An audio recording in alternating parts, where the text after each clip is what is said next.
Alright guys, welcome back. A bit of a different video again this week. So last week we gave the syndicate away for free for a free week, and during that time we opened the live room. So London live room and the New York live room was open to everyone for free. Me and Akil really had our work cut out. We had like over 100 traders in the room all week. So massive turnout, very successful turnout. But we had tons and tons of questions coming in all the time, so lots and lots of questions. So one of the things I thought to do was to write down some of the questions, and as we pump out these frequent videos, you know, I'm releasing a video typically every Tuesday. Akil will release a weekend a preview video on Thursday, and then Charles will release a video or Akil will release the video for the Forex market preview on Sunday. And as we push out these frequent videos, I thought, well, why not take some of these questions, turn them into videos, and give you guys the answers to some of the common questions you've been asking. So that's what I did. And the first video, this video I'm going to go over. Lots of you guys watch me do my analysis, and you see me build out these kill zones, right? Trend continuation trades, we'll identify a kill zone, we'll narrow it down, we'll build out our one-to-one, make sure our stop loss rules are met, and then I often say, all I need is my entry rules met now and I can get involved. And some of you guys are like, well, you know, that seems a long process. What do you mean by entry rules? Well, you often hear me refer to a lower low, lower close candle, or a higher high, higher close candle. And some of you guys are confused about where the close of the candle has to be, or is it, you know, a lower low from previous structure, or a higher high from previous structure, or the previous candle body, or the close, or whatever. So I want to make it very definitive, and in this video I want to go over the rules of a higher high, higher close candle entry, and a lower low candle, a lower low, lower close candle entry, and give you guys an example of where we might use that in the market as well, so that 100 out of 100 traders agree what I'm looking at is a higher high, higher close candle, or a lower low, lower close candle. So without the tongues getting tied too much, sit back, grab a pen, okay, take notes. It's a writer downer, and I'll see you shortly.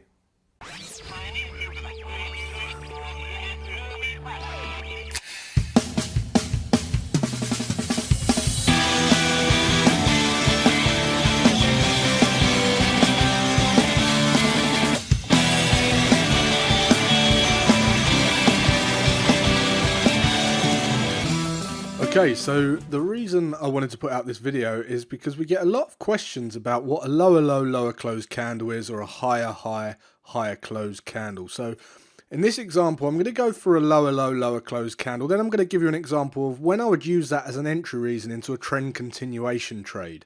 Okay, so first of all, what we're essentially looking at is when the market is trending, okay, and we are bearish, right? What we're doing is we're essentially looking for the best place to enter into a trend continuation trade. And once we've built out our kill zone, which you've seen in previous videos, we're identifying a kill zone, and then you'll hear me say, we just need my entry reasons met and I can get involved. And one of my entry reasons is a lower low, lower close candle, but it has to be in that kill zone. So first of all, what I want to show you is what a lower low, lower close candle looks like. Okay, so what we're doing as market is putting in candles, right? Excuse if they're excuse if they're pink, but here's, for instance, the candle wicks, and we're pushing up, pushing up, pushing up, and then what happens is what we're looking for is a lower low, lower close candle. And what I mean by that is we're looking for the close of the candle to close below the previous candle low. Now that can happen anywhere. So you'll see that this candle here isn't a lower low, lower close candle. This candle, whoops, this candle here isn't a lower low, lower close candle. This candle here isn't a lower low, lower close candle. And then we get a candle like this. So the body pushes down, we push down, so we put in a lower low, and then the candle closes below the previous candle low, making this a lower low, lower close candle. Okay, so what I'm going to do is I'm going to give you an example of where I would use this in identifying a trend continuation trade and using it as a reason into an entry reason. Okay, so what we're doing is we're looking at the pound yen. This is just an example, and we're trending, right? We are bearish, and we're putting in lows, lows, lower lows. Okay, now we're looking for the best place to jump on this as a trend continuation trade.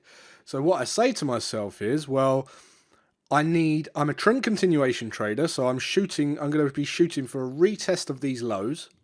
Okay, retest of these lows. So what that means is, if I'm shooting for a retest of the lows, I want to make sure that I'm getting at least a 1-to-1 risk reward. Okay, because I want to win more when I'm right than I lose when I'm wrong. And if I can enter into those types of setups every time, well, then I'm going to come out on top as long as I've got the discipline to come in and trade that consistently, right? So what I'll do is I'll bring on the ATR, because I use an ATR based stop loss.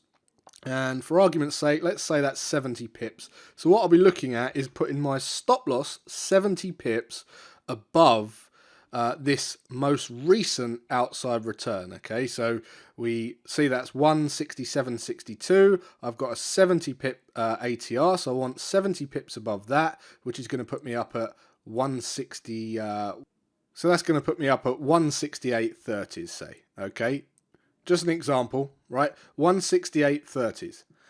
And now what I can do is, if I want to measure out where I get a minimum 1-to-1, I can use my fib retracement tool. This is quite a neat little trick here. You can bring on your Fibonacci retracement and go from your stop loss to where you're expecting to take targets at a retest of the lows. And what you can do is use that 50% Fibonacci retracement to ensure that your position for your entry is going to give you more than a 1-to-1 on the trade. So we bring on our fib retracement, measure out the 50%. We now know that our kill zone is going to be in this zone here, because I know that at this point I'm going to get a 1-to-1. I don't want to get involved any lower because I want a minimum 1-to-1. I know my stop loss has to be 70 pips above the high. Okay, so that's where we are. And then what I'll do is once price action pushes into this area here, this is where I'll be looking for that lower low, lower close candle. Okay, so as market continues, right, I'll let price action come to me. We're now in the kill zone. And you see we get a lower low, lower close candle here. Right, this candle here, we get a lower low, lower close. I can't enter this candle because it's not going to give me a 1-to-1. It's not in my kill zone. So I continue to watch the market. We push up. We push up. We haven't got a lower low, lower close candle yet. And boom. See this? We break and close below the low of the previous candle, giving us a lower low, lower close candle entry. And at this point, I'll enter next bar market. So my stop loss now looks like this, and my target will look like this. Okay, so I'm getting a better risk reward by letting price action come to me. Remember, less is more in trading. You don't want to be forcing trades. And then you can see I'll be entering the trade. Bit of pain as we try and hit targets, but you can see eventually we hit targets. Okay, so that's what's meant by a lower low, lower close candle into a trend continuation trade. So we'd be doing the same thing in a bullish market, except we'd be looking for a higher, higher, higher close candle. Same principle applies though. Now some of you guys have got extra filters. I know some of you guys have got extra filters where you'll wait for RSI to go overbought, and then you'll look for a lower low, lower close candle. But essentially, it's all about that if-then thought syntax. Okay, we're waiting. We build out a kill zone. We then know where we can enter.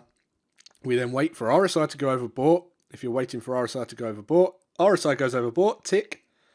Then you just need a lower low, lower close candle in this kill zone. Lower low, lower close candle. Tick. Entry. next bar market, and you're in the trade. So hopefully that explains it, and I'll look forward to seeing you in the next video. Alright guys, that was it. So hopefully you got value from that video. Again, it wouldn't be for everyone because some of you guys know how to do this stuff, and we're not trying to teach you to suck eggs here. It's just that, like I say, we got in lots and lots of questions. We took some of the most common, and we're releasing the answers in this video content format, so it gives you guys some value. So we're going to be doing this regularly, weekly, and not only are you going to get to see me, footage from the live room and me taking trades and my trade setups and what's on my radar, we're also going to be releasing these Q&A type style videos as well. So if you haven't already subscribed to this channel, make sure you click below and subscribe. Also, my own YouTube channel, Jason Greystone, if you're an entrepreneur or you're into business, I'm going to be releasing lots of business orientated content on that channel as well. And obviously Akil Stokes, you've already subscribed to his channel already, I'm sure, but if you haven't, go and do that. And until next week guys, take care, and I'll see you then.